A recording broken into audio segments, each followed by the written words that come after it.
গোটা ভারতে রঙের উৎসব দোল বা হোলি বিভিন্ন নামে বিভিন্ন জায়গায় উদযাপন করা হয়। প্রত্যেক জায়গার নিজস্ব ঐতিহ্য সংস্কৃতি ফুটে ওঠে রঙের উৎসবের উদযাপনের মাধ্যমে। বাঙালির বড় প্রিয় জায়গা শান্তিনিকেতনে দোল উৎসব বসন্ত উৎসব হিসেবে পরিচিত। বিশ্বভারতী বিশ্ববিদ্যালয়ের পড়ুয়ারা রঙিন পোশাক পরে নাচ গানের মাধ্যমে বসন্ত উৎসব পালন করেন।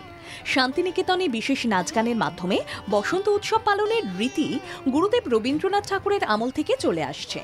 আধুনিক বাংলায় দোল উৎসবের সূচনা করেন রবীন্দ্রনাথ।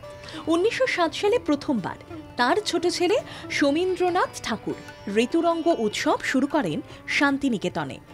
শান্তিনিকেতনের মতোই শ্রীকৃষ্ণের জন্মস্থান ব্রজভূমি মথুরা ও শৈশবের স্থান বৃন্দাবনের হোলি উদযাপন বিশেষভাবে পরিচিত। একদিন নয়, টানা 40 দিন ধরে চলে রঙের উৎসব পালন। মথুরায় লাড্ডু ছোড়াছুড়ি করা হয়, কোথাও আবার ফুলের পাপড়ি ছুঁড়ে খেলা হয়।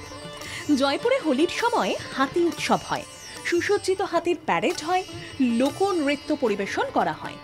রাজস্থানের উদয়পুরে মহারানার রাজপ্রাসাদে লোকনৃত্য পরিবেশন করা হয়, রং খেলা হয়। শিখদের পবিত্র ধর্মীয় স্থান পাঞ্জাবের আনন্দপুর সাহিবে 3 দিন ধরে হোলা মহল্লা হয়। মার্শাল আর্ট, ঘোড়া দৌড়, কবিতা পাঠের আসর বসে। মধ্যপ্রদেশের মান্ডুতে লোকসঙ্গীত ও লোকনৃত্য পরিবেশন করা হয়। দক্ষিণ ভারতের তামিলনাড়ুতে শ্রীকৃষ্ণ নয়, কাম দেবতার পুজো করা হয়। হোলি পরিচিত কামবিলাস, কামনপঞ্জিকাই ও কাম দহনম নামে। মহারাষ্ট্র ও গোয়ার কোঙ্কণ উপকূলে হোলির স্থানীয় নাম সিগমো।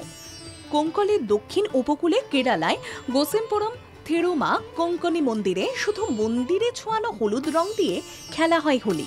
স্থানীয় বাসিন্দারা ডাকেন উক্কুলি নামে।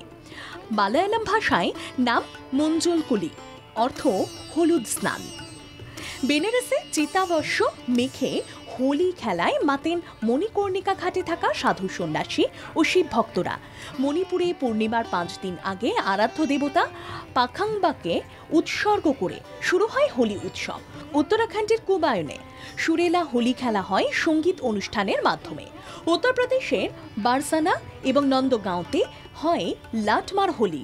মহিলারা মজা করে পুরুষদের লাঠি মারে আর পুরুষরা তা এড়ানোর চেষ্টা করে।